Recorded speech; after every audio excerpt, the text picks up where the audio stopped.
Hi everyone, and welcome to Cooking with Cricket. I've had a request from my good friend Rudy 13RD. I will link his channel below, but he asked could I make some almond brownies. So this is my almond brownie recipe, and I hope you enjoy.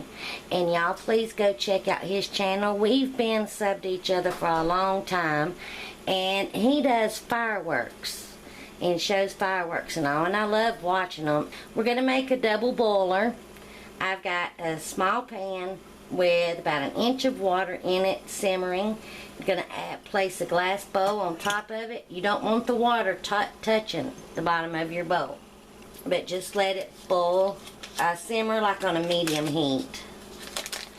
And we're going to add a half a cup of butter. That's 1 stick.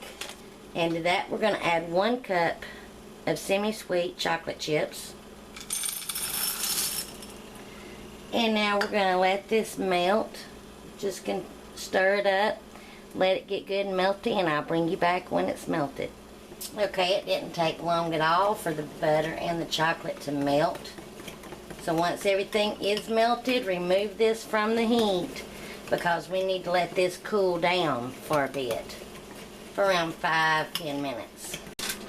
Now I'm using an 8x8 baking sheet that I'm going to line with some foil, and then I'm going to lightly spray it with some non-stick cooking spray. Okay, in this bowl I'm going to whisk together my dry ingredients.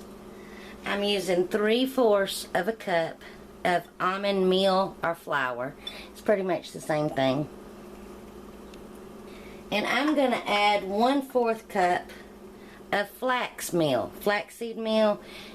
Flaxseed is very good for you, and so this is flax meal. If you don't want to use the flax meal, just add 1 cup of the almond meal or almond flour. And I got my stuff at Sprouts. And I have 3 tablespoons of unsweetened cocoa powder.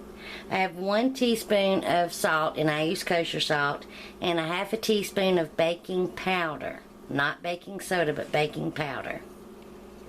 Now we're going to whisk this all together, get it good and blended.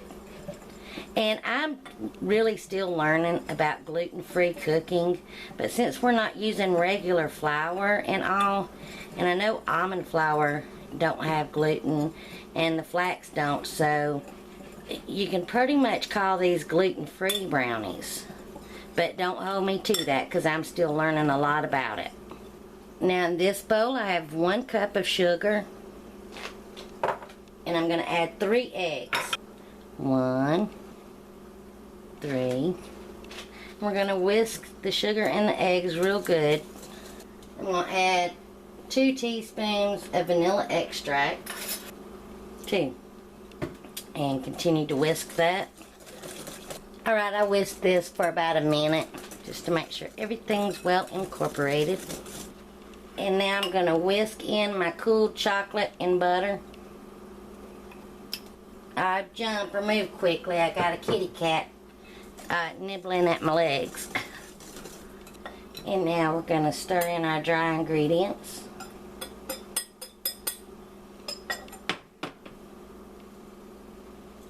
Now this part is optional and you don't have to do it, but I'm adding 1/3 cup of the semi-sweet chocolate chips and 1/3 cup of the vanilla chips. I just think it'll make it taste better, but that is completely optional. You can even add some nuts at this point if you wanted to. Sorry for the background noise. We do have a new kitty, and she found the newspapers. So in our 8x8 baking dish, if you do not line it with foil, make sure you spray it down with some non-stick cooking spray or butter, and just pour it in there. And now we're going to put these in our preheated 350-degree oven for around 20, 25, 30 minutes. Just check on them, and when you can insert a toothpick in there and it comes out almost clean, then they're ready.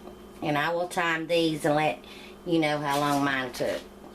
Alright, my brownies took around 44.5 minutes. Your brownies might not take that long. Just remember when you're sticking your toothpick in the center of it to see if it comes out clean, if you've added chocolate chips to it, you may pull up some of that chocolate and not think that it's done all the way. So here's what my toothpick looks like. It's not real wet, just got a little bit of chocolate on it. That could be from a chocolate chip. So now I'm going to let this cool in the pan for a few minutes, and then I'm going to lift it out with the foil and put it on a wire rack, and then I'll be back.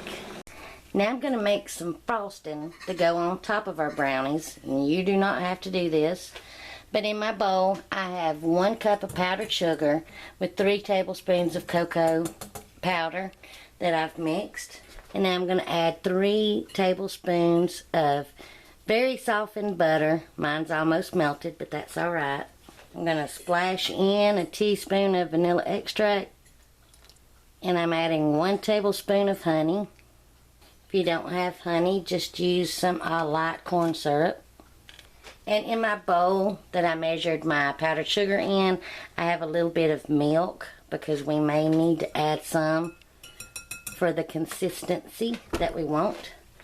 So now, just on low, I'm going to blend all of this together.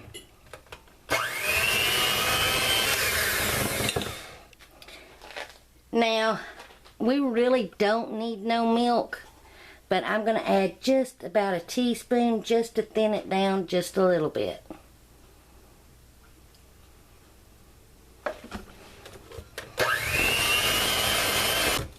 Give it a taste.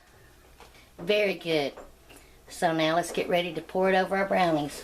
When I removed my brownies from the pan and put it on the rack to cool, I did remove the foil that was on the sides carefully. And when your brownies are cool enough that you can lay your hand on it, they're still warm, but you can lay your hand on it and it doesn't burn. You don't have to remove your hand. We can go ahead and put our frosting on there. It doesn't have to be totally cooled. Now this is enough frosting for this 8 by 8 inch pan. If you need more, just double the recipe. Just spread it out. And this is optional too. I have some thinly sliced almonds that you just sprinkle on top. Okay, now it's time for the favorite part, and that is trying them. Now remember, these are not like regular brownies. The texture's going to be a little different. Let me show you up close. It's going to have more of a gooey texture. So now to try a bite. See, it's real soft. Excuse my fingernails. It's real soft and more gooey, but they're very good. And thanks, Rudy, for requesting that I make these, and I hope you like them, and let me know if you try them. Please give me a thumbs up if you like this video. Comment, because I do love hearing from you. And make sure that you subscribe so you don't miss any of my other videos, and hit the little notification bell beside the subscribe button so you'll be notified when I upload a video. So thanks for watching, and until my next video, I hope you enjoy. Bye y'all. Bye Rudy.